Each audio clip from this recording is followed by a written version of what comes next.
I plan to use this information to create programs, networking systems, and communities that will help empower individuals. So, when I first started, we got into the women's health equity. We were focusing on reproduction issues, that were due to health equity. So, for example, maternal mortality. And then we learned about assessing the needs of the community, which came from the anthropology side, right? Like a needs assessment. And instead of being like looking at numbers only and saying, well, the numbers are showing this is an issue, so let's go in and fix it, creating that opportunity to go into the community, sit with them, and let them tell us what we need, not just what we think we need based off of numbers, made 3 researchers completely change their research. So while we all were doing maternal mortality, we all switched to, one went to shared knowledge, one went to mental health, and I went to aging and menopause and self-care. And so being able to learn, yes, as an analyst, right? Numbers tell the story. And we used to always say numbers don't lie, people do. And when you have that mentality, you go in thinking you know more what the community needs than what you do. And while, yes, Black women are having issues with maternal mortality, that's only the Black women who decide to give birth. So what about those who don't? That's not an issue for them. Or what about those who are in non-reproductive stages, regardless of the reason, medical, chemical, natural? They don't care about that either. And when I was doing my research and looking at my lit review, I saw the gap was always researching women, specifically Black women, ages 40 and above.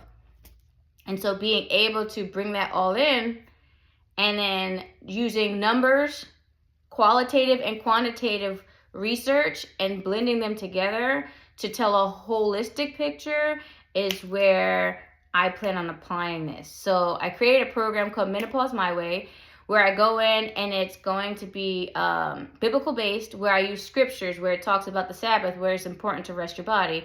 And so in doing that, I talk about how the Lord commanded us to rest. But as Black women, we feel like we are the ones who have to go the hardest. We're taking care of everybody. We're not taking care of ourselves.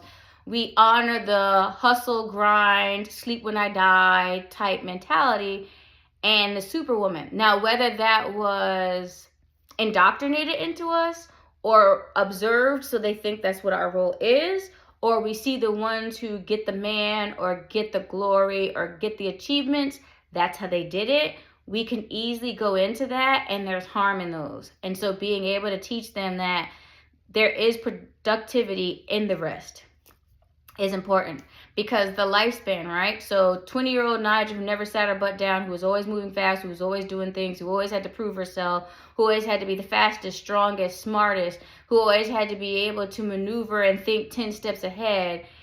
Fast forward to 40-year-old Nigel, who deals with chronic illness and mental health stuff because she went so hard, whether because she had to, she was taught to, it was perceived to, or she chose to. And being able to realize like what 20-year-old Nigel does is going to affect what 60-year-old Nigel gets to do. Does she make it to 70? Do I get to live a long life, or do I live a hard, shorter life? And being able to help them understand the importance of not just longevity, but the quality matters, and you matter, and not because of your performance, but because of who you are, and helping them to find a new purpose, because people tell you you're not a woman till you get your cycle, but once you're not reproductive and can't procreate, then what are you? But here's a new opportunity for you to create who you want to be, not who you have to be. I have a son 21 years old, and while you're still under my care, you're a man. I can come and go as I want. I can go do what I want. You're not in my pocket as much because my military benefits guaranteed you a certain amount of money every month as long as you're in school. So I get my money back. I get my time back. I'm not going to see Blue's Clues and Power Rangers and Mickey Mouse Clubhouse. I'm going to jazz clubs and operas, and I'm traveling the world and teaching you things that you're learning in school. I'm going and sitting on a beach and drinking an iced tea or a virgin daiquiri because I can, and being able to have my time back, my body back, my energy back. And while that was one of the most beautiful times in my life, this is pretty gorgeous too, and helping these women to realize it. So that's where how I'm hoping to apply my gerontology, my public health, and my anthropology.